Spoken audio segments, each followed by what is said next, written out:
de volta para darmos assim, vamos deixar a sua cuca fresca, que esse é um assunto que está presente na vida de todos nós. A batida de cabeça, que o nome técnico seria concussão cerebral. Esse evento cotidiano aflige todo mundo, pais, cuidadores, familiares, no âmbito doméstico fundamentalmente. E agora, técnicos e treinadores do cenário esportivo, fundamentalmente também. Nós vamos falar sobre ela com a ajuda desse especialista pela Sociedade Brasileira de Neurocirurgia e que é, na verdade, considerado por muitos o maior neurocirurgião do nosso país, a referência em neurocirurgia e meu querido pessoal e amigo há 50 anos, meu Deus do céu. Jorge Pagura, meu velho, vem cá. 50 anos, Jorge. 50 anos, né? Obrigado por ter vindo, meu irmão. Como é que você está? Tudo bem, e você? Tudo bom em casa? Não, ótimo. Né? As crianças? As crianças grandes, tem as crianças pequenas. Pequeno tem tudo agora, né, vovô? Tem as três. Senta aí, querido. As três faixas, viu? Obrigado. Manda um beijo pra Rô, que está assistindo da gente. Obrigado, Rô. Um beijo pra você também. Bom, doutor Pagura, o senhor escreveu um livro que remete a casos que são muito mais recorrentes do que se imagina. Agora, como é que foi a ideia inicial de escrever esse livro? O que eu fico imaginando, foi algum caso que você presenciou ou faz parte, sei lá, do teu currículo profissional, vivencial? Rony, a bem da verdade, faz parte de uma série de estudos, uma série de observações. Isso a gente está observando a história de concussão com um pouquinho mais de cuidado desde 2007, quer dizer, são praticamente 9 anos de estudo. E aí, junto com o meu parceiro, Renato Anguinar, que é um excepcional neurologista clínico da Universidade de São Paulo, e falamos, olha, acho que está na hora de a gente colocar em prática e alertar. E é um livro que embora tenha base científica, toda ela tem base científica, qualquer um pode ler. Vários coautores, ele é uma linguagem para todo mundo. Ele não chega a ser um livro médico, embora muitos médicos, principalmente aqueles não especialistas, vão se beneficiar também desse livro. Claro. É um livro de saúde. É um livro de saúde que procura marcar conceito, e a gente chama de um inimigo oculto, que é aquela batida na cabeça que não merece de imediato o tratamento cirúrgico. E por essa razão se acha que é uma situação bastante simples, mas na realidade não é. Então, alguns casos que ficam, porque não é incomum que você tenha uma batida na cabeça e vá ao pronto-socorro. No pronto-atendimento tem que ir mesmo, quer dizer, principalmente dependendo do tipo de trauma, quando tem dor de cabeça, fica um pouco sonolento, você deve ir ao pronto-socorro. Aí você faz uma tomografia, que é o exame de rotina. Sim. E o exame de rotina não mostra nada. Então, o que significa que ele não mostra nada? Bom, eu não tenho nada que operar, eu não tenho nada que tratar, mas não quer dizer que ele não tenha um significado maior. Então, uma série de casos que acabam, então se mantém, aí você faz até uma ressonância, e a ressonância, se você não fizer uma técnica com difusão no agudo, você também não pega nada. Então, o inimigo oculto, bom, se não pega nada, não é nada, então não é nada, não. Esse é o inimigo oculto. Interessante, porque você chama atenção para essas pequenas batidas do cotidiano, né, no livro, né? Tá certo. Agora, como é que elas podem ser prejudiciais? Que cada um fala uma coisa. Se você tiver dor de cabeça, se você começar a vomitar. Quando é que, de fato, a coisa é complicada? Olha, fora o inimigo oculto, eu já vi que esse existe mesmo. Quando você tem uma batida na cabeça que tem uma magnitude grande, quer dizer, eu dei uma pancada muito grande na cabeça.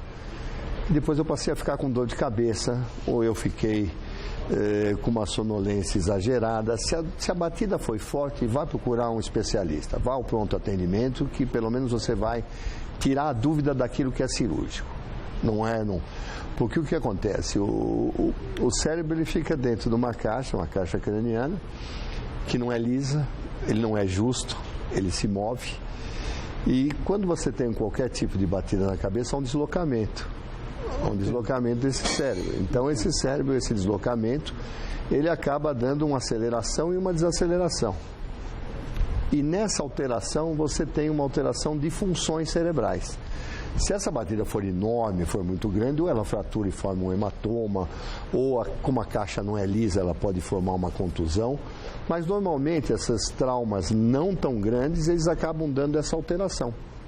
Você sabe que às vezes não precisa nem bater a cabeça. Os estudos da guerra do Vietnã mostravam que a explosão de bombas e arma de grande calibre provocavam esse tipo de deslocamento. No automobilismo não é incomum, você numa velocidade grande vai. Então quando o cérebro vai e volta, ele provoca uma alteração de função. Claro, e todas as nossas atividades do cotidiano dependem do quê? Depende das funções cerebrais. É possível, Jorge, que você consiga, não diagnosticar, mas identificar, quer dizer, o acidentado, uma concussão cerebral propriamente dita ou não? Isso tem que ser feito por um especialista ou pelo pronto. Veja, você tem dois tipos, ela foi, como a gente chama de inimigo oculto, porque em 70% você não tem perda de consciência. Se tiver perda de consciência, se convulsionou, não tem dúvida. No mínimo você teve uma concussão. Depois você vai ver se formou um hematoma, se formou uma contusão. Mas no mínimo tem isso. Agora o que acontece? Nessa dor, você acaba depois que você tem, às vezes você vai até o pronto atendimento, pronto-socorro, faz o seu exame e ele não demonstra nada, teoricamente. Então, exatamente, esse é um movimento que está muito bem ilustrado, viu, Rony? Que aí você vê, ou vem uma pancada de frente, ou vem uma pancada de lado, o cérebro se desloca. E esse é o deslocamento que faz com que as alterações de funções ocorram. Ele é um quadro, teoricamente, benigno. Sim. Mas ele tem que tomar alguns tipos de cuidado. Certo. Então, o que acontece? Não raro você vai e fala assim, olha, então não tem o que operar, volta para casa. Aí você começa a ter dor de cabeça, distúrbio de sono, irritabilidade. Aí você volta para o médico, aí faz mais uma nova tomografia. E ela continua não dando nada. Aí você faz um eletro, faz uma ressonância e isso continua não dando nada. Como é que vai ter Como é que você vai diagnosticar Porque você tem uma série de testes hoje que você pode fazer. Entendi. Você tem testes, é lógico que você pode ir para uma sofisticação de exame de imagem. Se você fizer o PET scan, que é o metabolismo, não é? A tomografia é uma fotografia. Tá. O PET scan é o metabolismo, aquilo que o cérebro está. Você pode fazer o diagnóstico. Existem outros exames de estratógrafia que você também pode detectar. São exames mais específicos, mais caros. Mas você tem exames computadorizados que você pode realmente lançar a mão e você vê quedas, por exemplo, em milissegundos, se você quer do tempo de reação, da tensão concentrada, da tensão dividida. Se você tiver o basal, que não é ainda uma rotina, a gente acha que no futuro isso vai ser, como você tem o seu eletrocardiograma basal, você tem a sua função cerebral basal. Mas você pode ir com a média populacional e você vai vendo o progresso. Entendi. Porque também para o retorno às atividades você tem que dar um determinado tipo de repouso. Agora, falando em atividades, você dedica 2 capítulos inteiros da sua obra para lesões esportivas. Eu não sei que modalidades podem ser mais, vamos dizer, de risco nessa história. E como é que essas confederações esportivas se posicionam nisso? Bom, uma delas eu posso falar que é a Confederação Brasileira de Futebol, Sim. que eu sou presidente da Comissão Nacional. E nós temos falado muito para árbitros, para atletas, para dirigentes. Fizemos 2 cursos de educação continuada falando do tema. E você citou os esportes mais comuns mesmo, que são o rugby, que o hockey também tem, e o MMA nem se fala. Esse é o típico caso. Então é a contusão. Por que está acontecendo isso? Porque antes você tinha os grandes craques. Aliás, eu tive o prazer de estar aqui numa Copa do Mundo. Foi, me lembro disso, me lembro que você teve Elô Pinheiro. Foi muito legal. E nós tivemos realmente... isso é o futebol americano.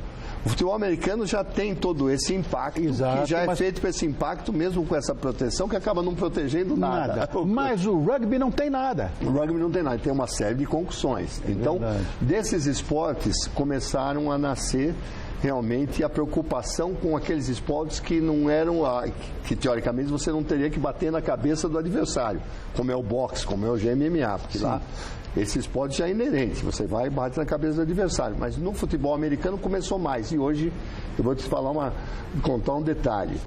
No último Campeonato Paulista de Futebol, que nós fizemos a monitoração, a segunda lesão mais frequente foi a batida de cabeça. Hoje, em quase toda rodada, você tem uma batida na cabeça. Hoje, os atletas estão mais fortes, o jogo é menos técnico e muito mais tático, é muito mais de bolas alçadas. Então, você praticamente sempre tem a presença de uma batida na cabeça e uma concussão. Então, o que acontece, o que nos levou também com essa experiência? Quando alguém chega no pronto atendimento, alguém conta, olha, bateu a cabeça assim, mas você não tem o detalhe. E no esporte você passa a ter o detalhe. Então, às vezes, são pancadas enormes, como aquela que você viu, e depois de 30, 40 segundos, às vezes 1 minuto, 2 minutos, ele está bem. Ele acha que está bem. Aí ele volta para jogar. Então, é a mesma coisa daquele que bateu a cabeça em casa, vai no pronto atendimento e acha que está bem. Não lembra o que aconteceu, exatamente, que é uma amnésia lacunar, acha que está bem, mas na realidade ele não está. Tanto que tem alguns jogadores, e isso a gente está acostumado, que voltam para jogar e depois do jogo saem com dor de cabeça e você pergunta, ele não sabe nem contra quem ele estava jogando depois que voltou, ele não sabe realmente qual foi o resultado do jogo. Isso é claro, hoje tem a célebre história de um jogador alemão da Copa do Mundo que teve uma concussão, ele assiste o vídeo e não consegue entender que ele participou do jogo da final da Copa do Mundo onde a Alemanha foi campeã mundial. Meu Deus. Então, quando você extrapola, você tira da parte esportiva, que não está dando um grande, realmente, prato para você estudar, quando você joga, você vê isso. Bom, ele chega bem, mas na realidade você não sabe como ele está. Então, por isso que esses testes que você pode aplicar, você detecta essa concussão. Olha, só para encerrar, essa história do galo na cabeça, porque meus filhos, as suas meninas, com toda certeza, quando começavam a se aventurar, batia com a cabeça e tal. E tem o negócio do galo, ou seja, o galo é bom ou é ruim? Não, o galo ele assusta, mas ele não é ruim, o galo. Tá. O galo não é ruim porque o galo, o que acontece? É um sangramento para fora da calota craniana. Você tem um tecido embaixo do couro cabeludo que chama galha, daí que vem o galo. Ah, entendi. E ela é altamente vascularizada. Então você, às vezes, uma pancada, como você pode ter uma pancada na perna ou não, ele acaba formando o galo. O galo não assusta. O que assusta e o que deve se tomar cuidado é a batida, o tamanho da batida na cabeça, se muda o comportamento, se fica mais sonolento. Não é o sonolento da criança, isso é uma pergunta que o pessoal faz e a gente responde no livro. Bateu a cabeça, então não pode deixar dormir? Não pode. Você imagina uma criança que bate a cabeça, chora, se assusta, então ela vai dormir. O comportamento é diferente, se está respirando mal, se está com a respiração ruidosa, ou se ele não está dormindo, mas está com uma sonolência excessiva, está confuso, está queixando de dor de cabeça, é uma das coisas que você tem que prestar atenção. No crônico é aquela criança que às vezes bate a cabeça e ela depois queixa de dor de cabeça, fica irritadiça, fica com distúrbio de sono, começa a ter algum problema na escola, é porque realmente isso ela não está ainda totalmente curada da sua concussão, que é um evento benigno, se você tratar ela bem, seguir os parâmetros e seguir a conduta adequada. Vamos mostrar a capa do livro do Dr. Jorge Pagura? Olha aí, está. Concussão cerebral. Você estava aqui também, mas não está. Está só lá. A gente diz, mais que uma simples batida na cabeça. Mais que uma simples batida na cabeça.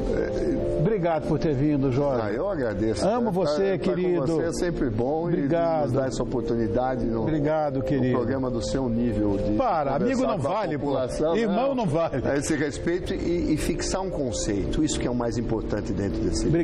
Obrigado pela parceria que não estou do seu de tantos anos. Imagina. Obrigado, meu irmão. Um abração. Um beijo para você. Eu adoro aprender, mas na sua companhia, lógico.